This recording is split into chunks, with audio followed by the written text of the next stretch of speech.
Pemirsa, lomba unik 17-an bukan hanya untuk remaja dan kaum muda saja. Orang dewasa hingga lansia juga tak mau kalah ikut berpartisipasi. Mulai dari pegawai dinas, pedagang pasar hingga lansia yang tinggal di panti jompo.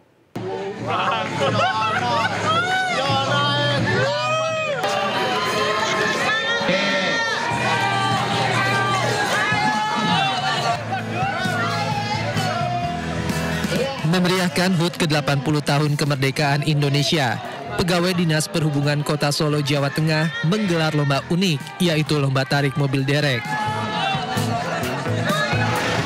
Dengan jarak 30 meter, setiap tim beradu kuat dan cepat agar dapat menarik mobil derek mencapai garis finish paling pertama. Bahkan mobil tersebut bertambah berat karena ditumpangi oleh sejumlah peserta yang sekaligus bertugas menyemangati para penarik mobil derek.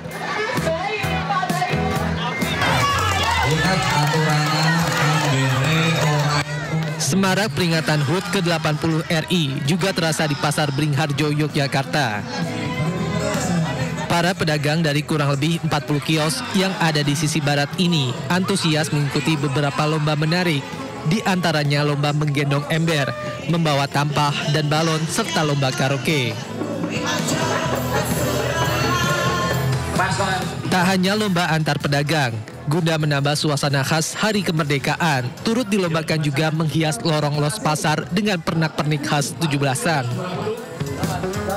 Selain sebagai wujud nasionalisme para pedagang, lomba ini diharapkan mempererat persaudaraan antar pedagang dan mampu menarik minat para wisatawan.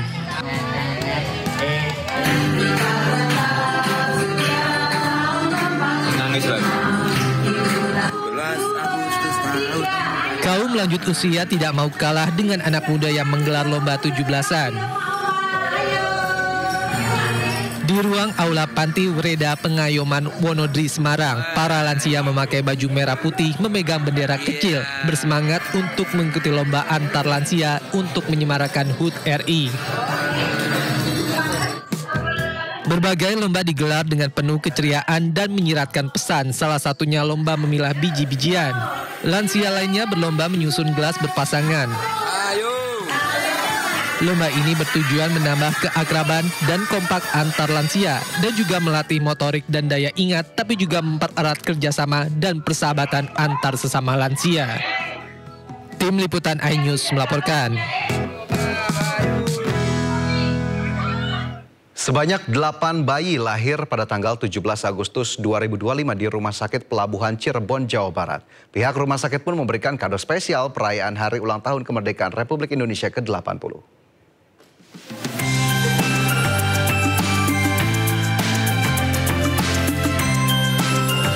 Kebahagiaan HUT RI Republik Indonesia juga dirasakan oleh para orang tua yang anaknya lahir tepat pada tanggal 17 Agustus di Rumah Sakit Pelabuhan Cirebon, Jawa Barat. Sebanyak 8 bayi lahir dalam kondisi sehat, dengan 6 bayi lahir normal dan 2 bayi lahir melalui proses operasi sesar. Menyambut HUT RI dan kelahiran bayi, pihak rumah sakit pun memasang pernak-pernik nuansa merah putih hingga pemberian kado spesial bagi bayi yang lahir di tanggal 17 Agustus 2025. Pihak rumah sakit juga menghiasi tempat tidur bayi secara khusus, kental dengan nuansa merah putih kemerdekaan. Ya, untuk perasaannya yang pasti senang karena anak pertama, yang kedua tanggal 17 Agustus kan tahu sendirilah Hari Kemerdekaan Indonesia, jadi ya kayak hoki lah gitu. Oh gitu. Harapannya semoga 8 bayi ini yang lahir di Rumah Sakit Pelabuhan Cirebon bertepatan dengan ulang tahun Republik Indonesia ke-80 menjadi tunas-tunas bangsa yang soleha, bahagia, kemudian menjadi anak-anak yang tumbuh cerdas, sehat. 8 bayi yang lahir di 17 Agustus 2025 ini diharapkan dapat menjadi anak yang berbakti kepada orang tua, bangsa, dan negara. Dari Cirebon, Jawa Barat, Iftahudin melaporkan. Memperingati kemerdekaan Republik Indonesia, pihak KRL Komuter Line menerapkan tarif hanya Rp80. Warga pun berbondong-bondong menggunakan Komuter Line untuk menuju sejumlah lokasi wisata ibu kota.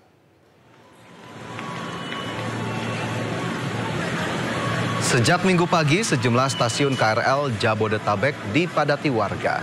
Mereka memanfaatkan tarif hanya Rp80 untuk semua rute perjalanan sebagai bagian dari hari ulang tahun ke-80 Republik Indonesia. Tarif khusus diberlakukan selama 2 hari, yakni pada 17 dan 18 Agustus 2025. Berdasarkan laporan pihak komuter, lonjakan penumpang terjadi pada 17 Agustus kemarin. Volume penumpang yang keluar masuk sejumlah stasiun KRL mencapai lebih dari 600.000 penumpang. Stasiun Juanda, Sudirman, dan Jakarta Kota menjadi stasiun paling sibuk karena banyak warga yang ingin jalan-jalan ke tempat wisata di pusat kota seperti Monas hingga Kota Tua. Mengantisipasi lonjakan pengguna komuter lain, KAI Komuter menambah 9 perjalanan KRL hingga dini hari.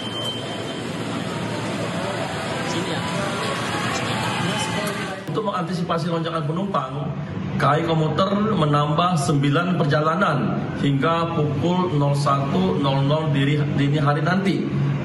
Dan adapun jumlah perjalanan yang kami tambahkan itu adalah untuk lintas ke Bogor, Cikarang, Rangkas Bitung, dan Tanjung Priok.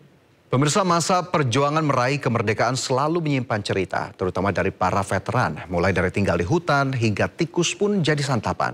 Kita simak kisah heroik veteran perang AKBP Purnawirawan Surito, salah satu veteran operasi Dwi Kora, kepada jurnalis senior Sindo News TV, Lukman Hanafi berikut ini. Bapak bisa ceritakan apa sih Pak yang Bapak paling menyedihkan gitu? Amit-amit deh, jangan dialamin deh sama anak cucu Bapak yang sekarang gitu. Ya. Apa Pak yang bisa diceritakan tuh Pak? Ya saya rasa pada waktu kita masih aktif di perang itu, pokoknya kita berjuang Pak. Yang penting berjuang. Kita tidak mengingat bagaimana nantinya atau kita mati ninggal ini. Dan zaman itu kan saya masih bujangan juga. Tidak memikir nanti kalau kena peluru bagaimana. Tidak merepikir sampai ke situ Pak. Jadi kita untuk tugas perang. Gitu aja Pak. Yang Bapak ingat sekarang misalnya kan suka, karena waktu itu kan setahu saya namanya pasukan itu terkenal dengan korsannya kan gitu.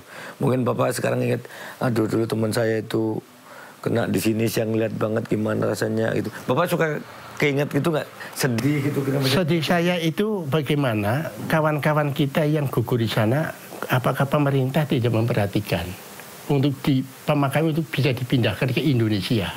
Itu yang kita sedihnya di situ Pak. Masih ada ya di sana. Loh, semuanya gugur, belum ada yang dipulangkan. Satupun terkecuali digantung. Usman Harun dulu kan. Dulu dimakamkan di makam pahlawan di Kalibata. Tapi kawan-kawan kita sama sekali nggak ada satupun. Tidak ada satupun, tidak ada. Dan di sana tahu nggak Pak, si pemerintah kita atau keluarganya kasih ini loh si A dia jasanya di sini. Saya kurang tahu. Kurang tahu ya. Kurang tahu itu. Ya mungkin seperti saya kan di daerah kota tinggi di hutan tapi di kampung Masai.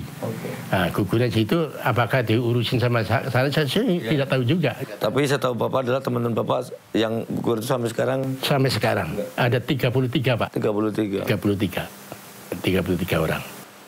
Oh, tapi Bapak sempat ini ketemu sama keluarga mereka di sini di Indonesia maksudnya. Setelah itu kan sudah dinyatakan gugur, meninggal kan mungkin berapa bulan, berapa tahun, entah itu ada mungkin keluarga yang pada ini nyari kesatuan atau apa gitu. Pernah Bapak ketemu itu? Enggak pernah ya.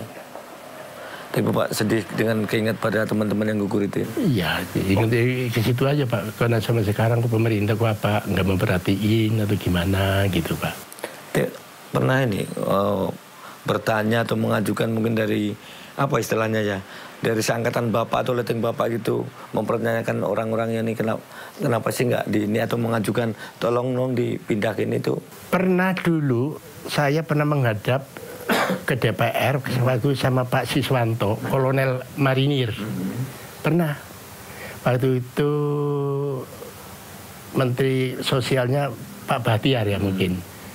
Ya buktinya nggak ada, sampai sekarang nggak ada ininya. Surat pun dulu katanya sudah dikirimkan juga. Mungkin waktu Presiden Bu Megawati mungkin atau apa ya kan nggak, mungkin dicegat di tengah jalan mungkin.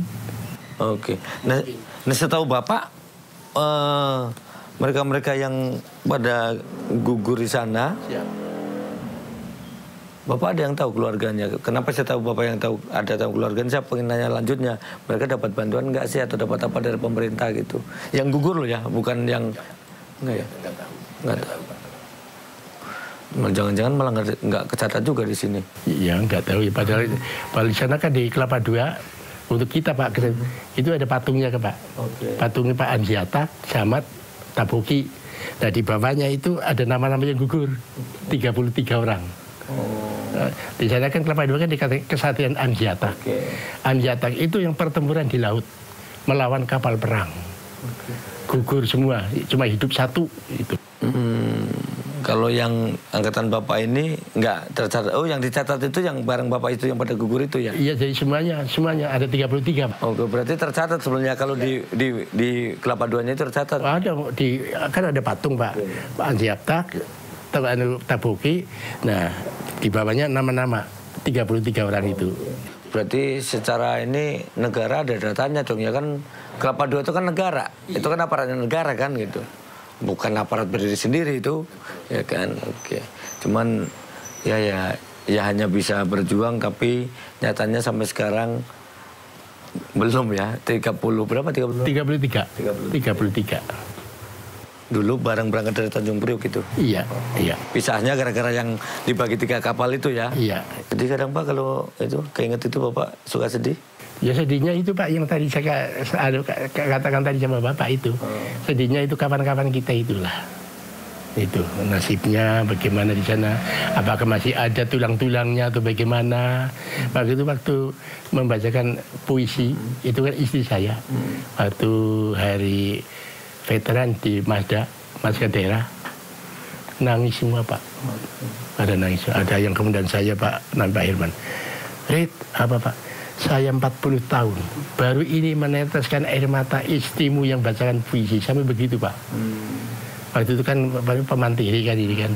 Mana suaminya, yang mana sih suaminya? Sampai cari-cari Pak. Itu saya kan sudah meninggal waktu kena COVID Pak. Oke Pak, kalau Bapak sebagai berasal dari, berarti Bapak menjadi polisi lebih banyak dulu diawali dengan berjuang kan gitu. Entah itu namanya pejuang atau namanya pembela atau apa saya kurang paham lah. Intinya kalau orang awam bilang tuh Bapak bukan polisi umum gitu karena di Brimob mentor kan orang nyebutnya kadang-kadang itu bukan polisi tapi Brimob, padahal Brimob juga polisi kan gitu. Tapi orang nyebutnya kadang-kadang kan begitu. Kalau Brimob itu kan polisi itu. Ya tapi itu mereka lah, tapi faktanya kan Brimob juga anggota polisi kan, hanya satuannya korpsnya yang berbeda. Nah, dengan ini Pak, Bapak ngelihat di era Bapak menjadi Bapak terakhir pensiun tahun berapa Pak? 98 ya, pas reformasi berarti ya. Sebelum apa setelah? Ya Februari 98. Februari 98 berarti sebelum Pak Harto ini ya turun ya? Iya belum. Nah Bapak ngelihat ada nggak Pak? Bapak merasa beda nggak ketika Bapak ngelihat Bapak berdinas dulu dengan junior Bapak yang sekarang ini? Apa menurut Bapak ini kita bukan menilai mereka ya, tetapi menurut Bapak aja, saya dulu waktu dinas begini, sekarang kok begini ya itu. Tapi bukan berarti kita membandingkan sekarang lebih bagus lebih tidak. Itu. Menurut Bapak gimana Pak kalau ini? Jadi pada waktu itu Pak, kita itu namanya pelopor itu kan sebagai pasukan elitnya polisi di atasnya Brimob. Ya. Jadi pada waktu itu memang ya bukan saya mengagungkan kesatuan kita Pak. Memang pada waktu kita paling disegani Pak. Paling disegani. Jadi kalau mau berangkat tugas perang itu senang Pak.